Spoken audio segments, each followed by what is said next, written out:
Les requins vont-ils réagir à l'arrêt progressif des rejets de thon au large de Tahiti? Pour y répondre, le projet House Cycling, piloté par Clémentine Séguigne, prévoit donc de poser des balises acoustiques sur une trentaine de squales en début d'année prochaine. Thomas Chabrol, Esther Cuneo.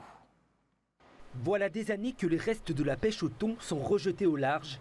Une prestation qui a un coût pour le port de pêche et ses quelques 30 tonnes de déchets par semaine. Alors, depuis l'arrivée d'une entreprise de transformation de ces déchets en compost, ces volumes ont vocation à disparaître. Quel sera l'impact sur le comportement de leurs principaux consommateurs, les requins? C'est tout l'enjeu du projet Mao Cycling. Qu'est-ce qui va se passer le jour où on va récupérer ces déchets? Est-ce que les requins vont rester là et attendre d'être nourris et du coup ça va avoir un impact sur leur état de santé? Est-ce qu'ils vont se rapprocher des côtes? Donc ça, c'est des questions auxquelles on doit répondre de manière à assurer la sécurité des humains et des requins. Depuis 2017, le shark feeding est interdit au Fénois. La diminution progressive de rejets en quantité autrement plus importante apparaît donc comme une suite logique. Et vu la distance des rejets à 4 km de nos côtes, l'impact devrait être limité selon la chercheuse.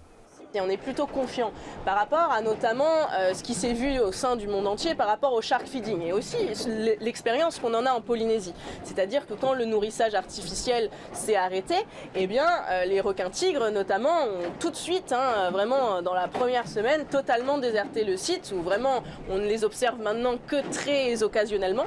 Du coup, on est vraiment plutôt confiant sur le fait que les requins vont pouvoir retrouver leur comportement naturel. Et ça, c'est vraiment quelque chose de super.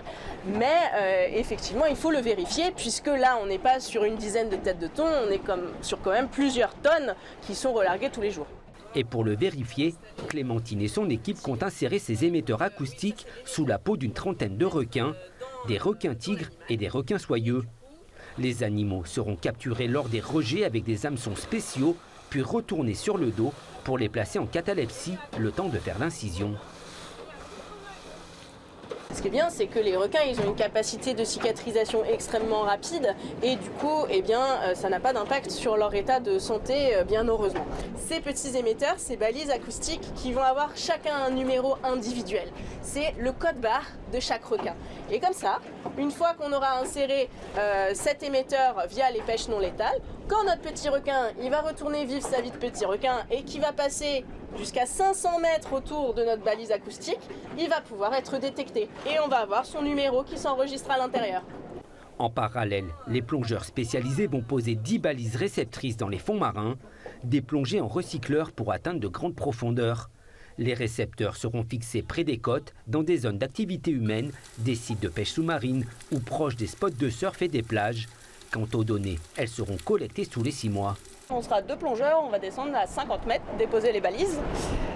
Et donc effectivement, on s'est porté sur le recycleur parce que ça va nous permettre de pouvoir rester à 50 mètres un certain temps, beaucoup plus qu'en plongée classique avec une bouteille, ce qui va nous permettre d'avoir le temps, en une seule plongée, de poser la balise, de faire tous les petits travaux qu'on va avoir à faire sous l'eau. Le marquage d'une trentaine de requins devrait démarrer le premier semestre 2025.